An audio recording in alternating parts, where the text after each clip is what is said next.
it's really funny because when I opened up Destino, I wanted to be front of the house man. I didn't want to be the chef. Yeah. I hired another chef, and within 6 months I fired him. Ironically enough, 90% of the menu was already mine because I had worked on the concept and the business plan and went to culinary school for the day that my chef, in case he is sick. Did you work front of the house anywhere as well? Front of the house. Right before that, I managed Zuni Cafe. Front of the house. Yeah, front of the house. But kitchen-wise, I mean, my mom was a chef, my grandmother was a chef. I went to culinary school. There you go. My business partner Scott was, he's our chef, but he also was a waiter for like 6 years. One of my first bosses, I just remember him telling me, and that's why I was a busser. And he said the best owners and the best managers are the ones who understand every level of the business. And I took that to heart. Went to bartending school, became groovy little bartender, bar back, dishwasher, busser, event planner, blah, blah, blah, blah, blah. Yeah. And the thing about it, it's not that you are going to be a busser for 5 years and then you move up to bar back for 5 years. You learn what needs to be done, and you just let that be part of your own education. I think that's key. It's funny because I called a friend of mine who's was a GM at a restaurant. I said, hey, I need a favor. She was like, what? I said, I need to see if you can get me on the shifts to work, at all, positions in your restaurant, kind of shadow around.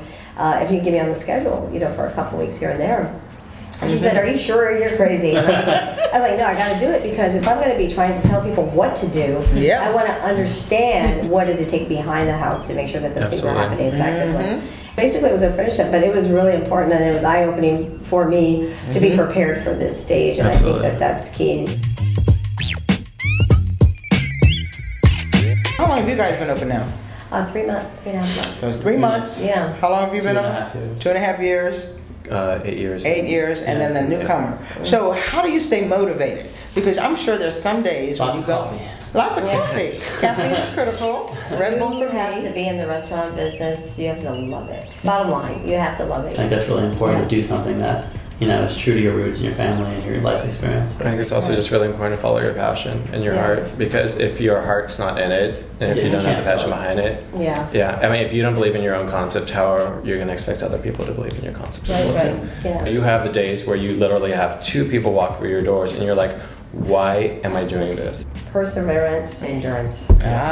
Those are 2 good words. Yeah, and passion and patience too. You get used to it and you're just like, blah, blah, blah. I mean, it is what it is, To get one of the original question here was like, how do you keep going? You kind of have to have a long-term vision. You can't get nitpicky. Like the days when 2 people come in, you just gotta suck it up and be like, you know what? Well, this is a bad day. Maybe tomorrow will be a good day. Next day, how was my week? How was my month? How was my year? But then as time goes on, the things that affect you, like within year 1, do not really affect you as much, like down the road. The one thing about it as well too is that you never give up.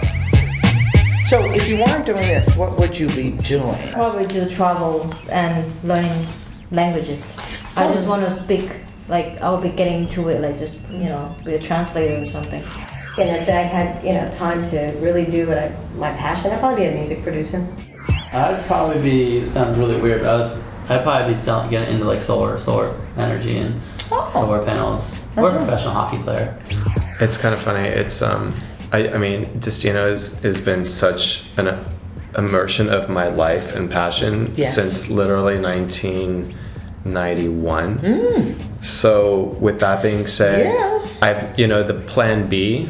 I've never really had the plan B of like what I would be doing. Good. It's a good opportunity, just to talk shop. Yeah, because usually you don't do this. It's like, when do you do this? Morning over martinis or something. It's more ranting than having a civil conversation about it. Yes, with other people in the industry, I think it's important to be able to share. Cheers. Cheers. This is good.